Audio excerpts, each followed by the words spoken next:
Hello everyone, আসসালামু আলাইকুম। কেমন আছেন সবাই? আশা করি ভালো আছেন। আমিও ভালো আছি। তো আজকের রেসিপি হচ্ছে দুন্দুল ভর্তা।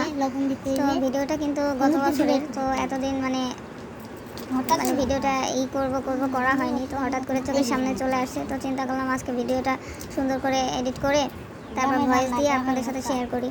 তো আমিও আসছিলাম, আমার বোনও আসছিল। তো আমার বোন হঠাৎ করে বলে, দুন্দুল ভর্তা কখনো খেয়েছিস? আমি কি না, তো আমি দুন্দুল ভর্তা কখনো খাই নাই।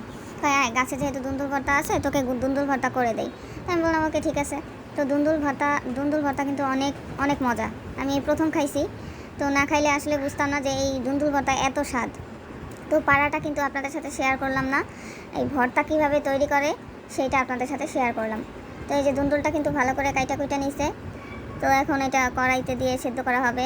সাথে কিন্তু পেঁয়াজ আছে, রসুন আছে। তো এগুলো দিয়ে হালকা একটু পানি দিয়ে, এই যে হালকা পানি দিচ্ছে, পানি দিয়ে এটাকে ভালো করে সেদ্ধ করা হবে। সাথে একটু লবণ, একটু হলুদ,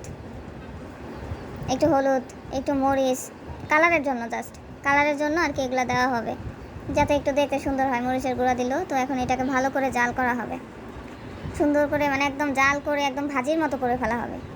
দুন্দুল ভাজির এরকম করে, জাস্ট ওরকমই দুন্দুল ভাজির মতো করে ফেলা হবে। তারপরে এটাকে মানে বাটা হবে, শিলপাটায় বাইটা ভর্তা বানানো হবে।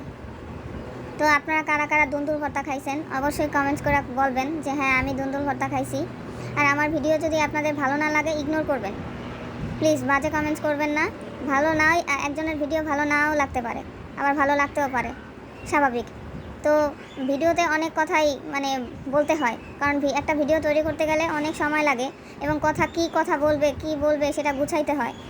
আর একটা ভিডিও করতে গেলে বারবার এটাকে কেটে সেটে অ্যাড করা হয়। তো কেউ দয়া করে বাজে মন্তব্য করবেন না। ভালো লাগলে দেখবেন, ভালো না লাগলে দেখবেন না। আপনাদের কাছে আমার একটাই রিকোয়েস্ট।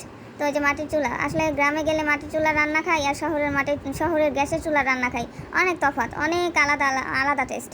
মাটির চুলার যাই রান্না করে সেটাই মজা লাগে। আর ঢাকায় বসে গ্যাসে যদি হাজারো মশলা পাতি বেশি দেই, কোনো স্বাদ লাগে না। সত্যি কথা যেটা, অনেকে বলবে যে ভালো লাগে, অনেকে বলবে ভালো লাগে না, যার যার ইচ্ছা এটা আর কি। এই যে এখন কিন্তু এটা হয়ে গেছে ওই যে ভাজির মতো। এখন এটাকে সুন্দর করে বাটতেছে, বাইটা তারপরে ভাত দিয়ে খেয়ে ফেলবো। আর সত্যিই কিন্তু ভর্তাটা অনেক মজা হয়েছিল। যারা যারা দুন্দুল ভর্তা এখনও খান নাই, তারা সত্যিই ভর্তাটা করে খাইয়া তারপর আমাকে কমেন্ট করেন যে কেমন হয়েছিল। বলবেন যে আসলেও টেস্ট দুন্দুল ভর্তা। এখানে অনেকে হাসতে পারে, দুন্দুল ভর্তাও কি খায়? বা এটা যার যার ব্যক্তিগত ব্যাপার। দুন্দুল ভর্তা খাও বা না খাও, এটা যার যার ব্যক্তিগত ব্যাপার। তোমার খাইতে মন চায় না, তুমি খেও না, তোমার অন্য মানুষকে করে